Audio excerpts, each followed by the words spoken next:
Good morning बच्चों। मैं आज आप लोगों के लिए जो कि ये कक्षा 6, 7, 8 के बच्चे पढ़ेंगे और ध्यानपूर्वक पढ़ेंगे और इसका आप लोग नोट्स भी बनाएंगे। ठीक, जीव विज्ञान के बारे में जानकारी हम लोग लेंगे। ठीक है, क्योंकि विज्ञान का आपका ये ऐसे मतलब कई वीडियो आपको मिलेंगे जो कि लाभकारी होंगे। अब देखिएगा विज्ञान होता क्या है, यानी विज्ञान की वह शाखा जिसके अंतर्गत जीवधारियों का अध्ययन होता है वह जीव विज्ञान कहलाता है। यानी कि वही जीव जंतु जिनमें जीवन या जीव निवास करते हैं, ठीक है, वो सभी विज्ञान के अंतर्गत आते हैं। अब देखिएगा लिखा गया है, इस शब्द का सर्वप्रथम प्रयोग लैमार्क जो कि फ्रांस तथा ट्राइब्रेनस यानी जर्मन ने किया था। यानी कि अगर पूछा जाता है आप लोगों से कि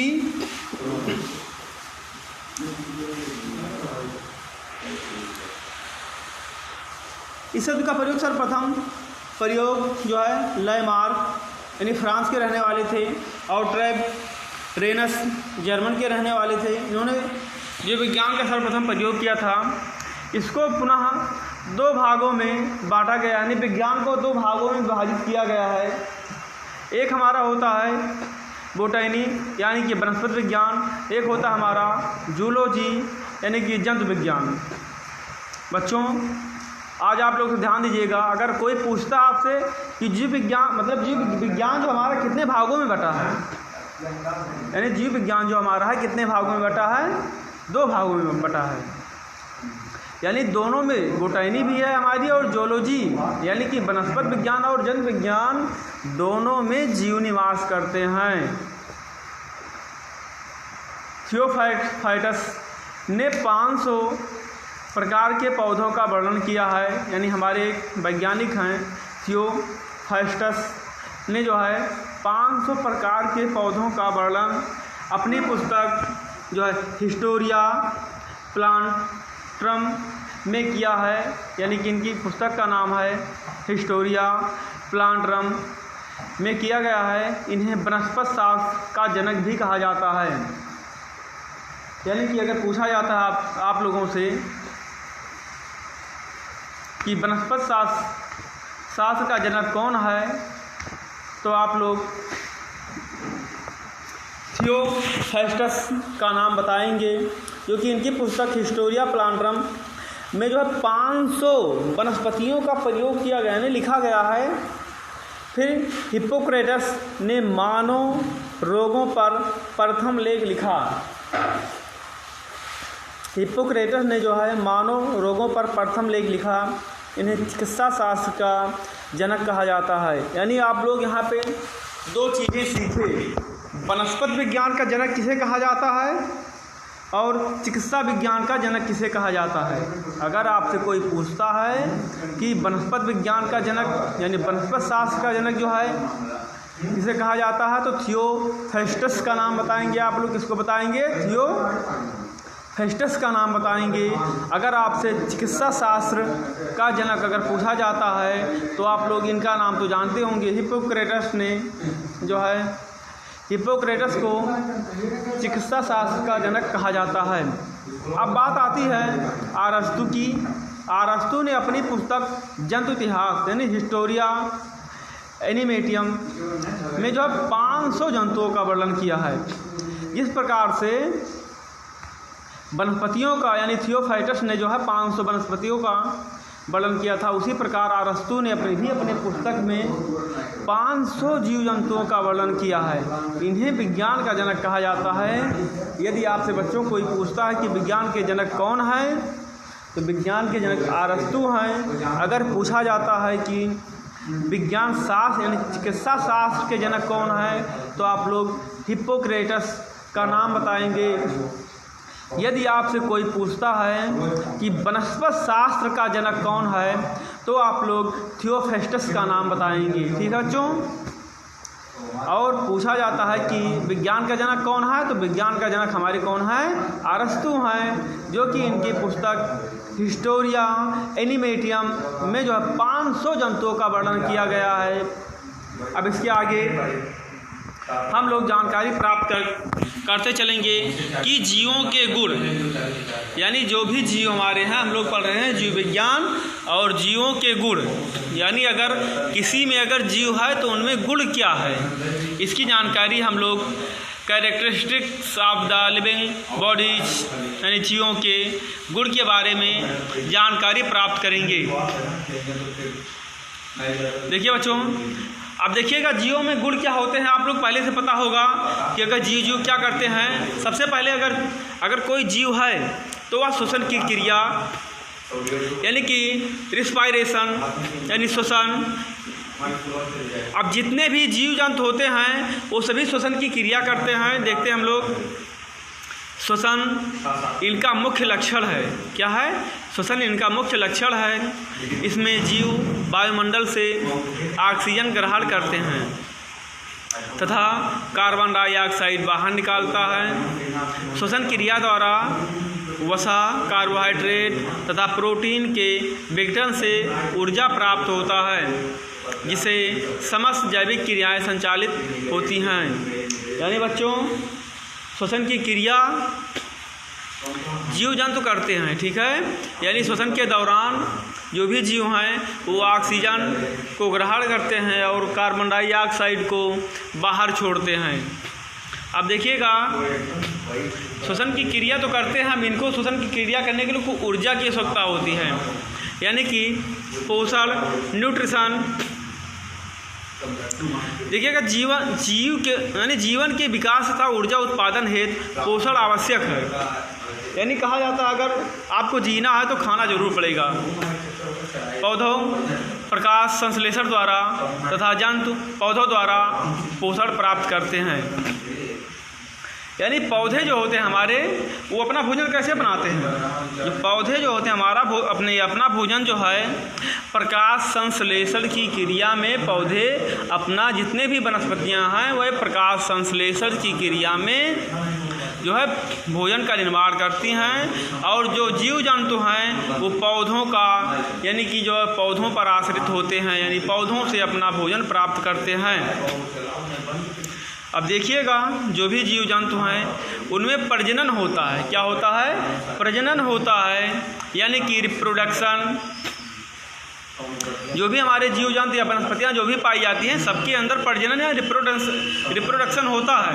अब प्रजनन द्वारा प्रत्येक जीव अपने जैसे ही जीव पैदा कर अपने वंश परंपरा को अपनाए रखता है। यानी कि कहा गया है, यानी प्रजनन के द्वारा, यानी समलैंगिक जो है उसके द्वारा सभी पेड़ पौधे हो या जीव जंतु हो, वो अपने जैसा स्वयं, ठीक है। अगर जैसे मनुष्य होगा तो मनुष्य जैसा बच्चा होगा, पेड़ पौधे होते हैं तो वनस्पतियों द्वारा होते हैं ऐसे। अगर जंतु जानवर भी हैं, अगर भेड़ बकरी है तो भेड़ बकरी जैसा, यानी स्वयं अपने जैसा जीव जंतुओं को उत्पन्न करना ही हमारा क्या रिप्रोडक्शन कहलाता है, यानी कि प्रजनन कहलाता है। यानी यदि आपसे बच्चों को अगर पूछता है कि भैया प्रजनन क्या है, तो प्रजनन क्रिया द्वारा प्रत्येक जीव जंतु जो स्वयं अपने जैसा, ठीक है, अपने जैसे या जीव ही मतलब उत्पन्न करते हैं, वही रिप्रोडक्शन या प्रजनन कहलाता है। अब देखिएगा, हर जीव जंतु जो होता है उनको एक अनुकूलन चाहिए, ठीक है। यानी जीवन को व्यतीत करने के लिए उन्हें एक वातावरण की आवश्यकता होती है। अब देखिए, अनुकूलन यानी एडेप्टेशन। जीवन संघर्ष में सफल होने के लिए जीव अपनी संरचना एवं कार्यकी में परिवर्तन कर अपने अस्तित्व को बचाते हैं। यानी जैसा अनुकूलन होगा वैसे जीव जंतु जो होते हैं या वनस्पतियाँ जो होती हैं वह उसी स्थिति में अपने आप को ढाल लेते हैं। यानी जहाँ का मौसम अगर ठंड होता है तो ठंड प्रदेशों में अपना वो जीवन व्यतीत करने के लिए अनुकूल बना लेते हैं। अगर आपका गर्म प्रदेश है तो गर्म प्रदेश के अनुसार जो भी जीव जंतु हैं वो वहाँ रहने के लिए अनुकूल हो जाते हैं। अब देखिएगा, लिखा है गत यानी मूवमेंट। प्रत्येक जीवधारियों में, ठीक है, मूवमेंट होता है यानी गति होती है। अब जीवधारियों में जंतु एक स्थान से दूसरे स्थान के गति करते हैं, जबकि पौधे स्थिर रहकर अपने अंगों को गतिशील रखते हैं। यानी जो भी जीवधारी हैं अगर वो चलते हैं तो इधर से उधर अपनी गति को बढ़ाते हैं, लेकिन पेड़ पौधे वो स्थिर रहते हुए अपनी शाखाओं को, ठीक है, ये टहनियों को वो बढ़ाते रहते हैं। अब देखिएगा संवेदनशीलता यानी सेंसिटिविटी जो होती है, यानी संवेदनशील वातावरण में होने वाले परिवर्तन को जीवधारी अनुभव करते हैं और आवश्यकता अनुसार जो है अपने अंदर परिवर्तन भी कर लेते हैं बच्चों। यानी कि हम लोग यहाँ देखिए मौसम परिवर्तन जब होता है, यानी जाड़ा जब आती है या गर्मी जब होता है, तो उसी के अनुसार हम लोग क्या करते हैं, कपड़े पहनते हैं। क्या करते हैं, अगर जाड़े का मौसम है तो हम लोग कपड़े पहनते हैं, यानी कि जाड़े के मौसम यानी संवेदनशील हो जाते हैं उस चीज़ को, यानी जो भी समय हमारा स्थिति होता है उसको सहन करने के लिए हम उसके प्रति जो है तत्पर हो जाते हैं। अब देखिएगा आता है उपापचय क्या होता है। अब देखिए उपापचय यानी मेटाबॉलिज्म।